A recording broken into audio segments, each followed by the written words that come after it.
Championship season is just about to start, and of course it means that it's that time of year where everyone predicts their championship table for the forthcoming season, and yeah, we here at the Football Zone are going to do exactly the same, and yeah, an intriguing season of championship football coming up, so let's get straight into our predictions. And taking the wooden spoon in last, I'm going to say Birmingham.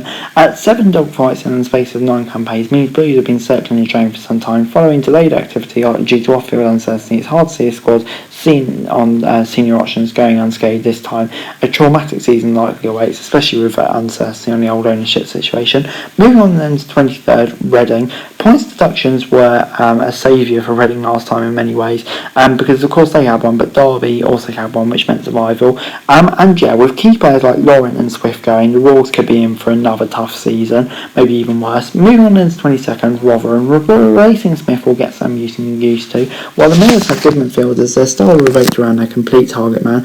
Kyoto and McCart are excellent additions, but they are enough to avoid a fourth championship consecutive relegation, maybe. Moving on then to 21st, Blackpool. Appleton is a terrific coach, but he's unlikely to establish the same connection with the Tangerine Army as Neil Critchley. Narrow build-up helped Joey Yates and a fit Shane Lavery, yet slim recruitment for the Seedizers. Stylistic shifts suggest a dodgy campaign could be ahead. Moving on then to 20th, and that's Wigan. With popular manager and even more popular chairman, the Latics were a tight-knit bunch, but few of their players have thrived at this level before, and survival is the objective. Reducing the 101 yellow cards picked up in League One this term would certainly help, though. Moving on then to 19th, and I've gone for Cardiff. No Gareth Bale then, but bringing in 9 faces. Some of them really good, thinking like Anna Runamater. Some maybe I'm not so sure about. Any progress, however, may well be restricted by lots of inexperience in dugout and on the pitch. And moving on into 18th, I went for Bristol City. City can't afford to shit 77 goals again, but could kind of exit. Must prompt reorganisation. It's the attacking play starting to menu on Wyman that will keep Pearson's team comfortable. If recruits Wilson, the midfielder, Mike Stites, dovetails intended, of course.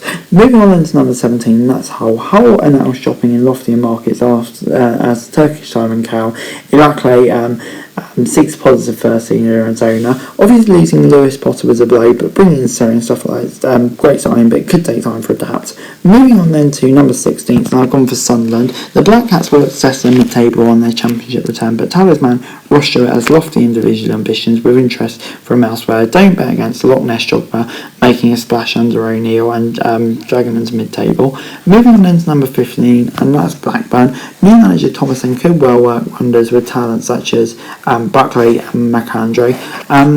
Starmen need to be replaced, such as Rothwell. However, another crack at the playoffs could be more of hope rather than expectation. Moving on to number 14, and that's Millwall. Millwall have conceded just 129 goals in Browett's 125 games. The defensive reliability is good, but losing chief creator Wallace is a big blow.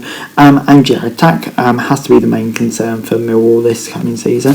Moving on to 13th, and that's Stoke. Stoke occupied a playoff spot in December in the past season, yet finished 14th on both occasions. They need Josh Tyman, Lewis Baker, and Jacob Brown firing throughout if they're to improve on that. But yeah, that's tough. Moving on then to number 12, and that's QPR. With a progressive new manager in Beale and a strong core, QPR should rank in the top half again after last season's playoff charge was scuppered by a closing run of just 4 victories in 18 matches. Attacking Dutch left-back Kenneth Powell is a really good signing, could make a difference. Moving on then to number 11, and that's Huddersfield.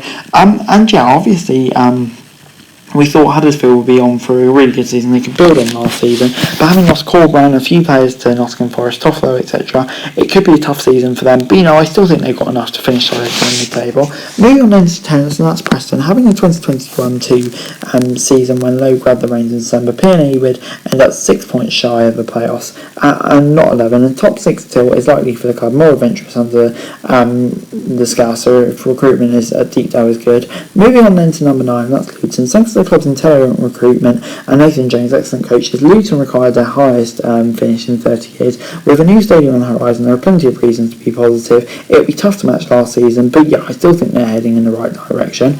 Moving on then to number 8, and that's Swansea. Last summer, Ross Martin had just 6 days to get his side accustomed to his methods before the opening weekend. With such an extreme possession-heavy style, a complete pre-season boosts top 6 hopes, and incoming MK Dons defender Harry Darling knows the drill well and could really help them this season.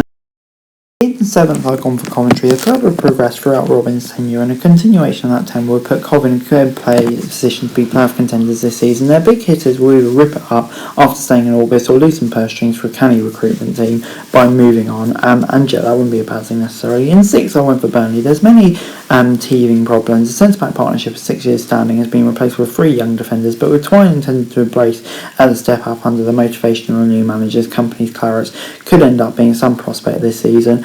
But yeah, lots of uncertainties. Moving on into number 5, and that's West Brom.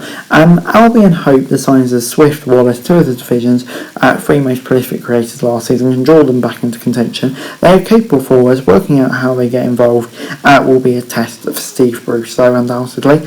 Moving on into number 4, and that's Watford. Watford bounced back straight up, but this squad doesn't actually fit the 3-4-1-2 preferred by their incoming manager, and business has been slow. Crucially, however, Edwards has the required people skill to keep everyone positive. Things don't quit quickly, but will the Pots though? So that's the big question. Moving on into number 3, and that's Sheffield United. The Blaze hope their sharp incline under Heckingbottom continues, despite losing Gibbs White. Short-term quality is needed in form Loney's absence, but the borderline bigger things, and will judge Hecky on youth developments as well as results, and I can see it being a solid season for them.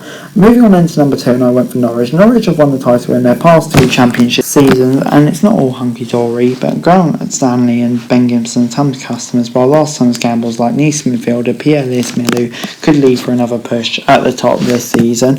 Moving on into number 1, and that's Middlesbrough. Jones has set a campaign off of Middlesbrough threat on the right, but the absence of a left-sided equivalent hindered the top 6 bid. Now Giles has dropped out, Borough could be difficult to stop with a promotion-winning manager like Chris Wilder and the incoming signings like Zach Steffen. But anyway, guys, that's it for you. Thanks very much for watching. Remember to like, share, subscribe, remember to what's going to stand and to subscribe for daily football news, and subscribe to my channel, and I'd be greatly appreciated. Thanks very much for watching. Peace out.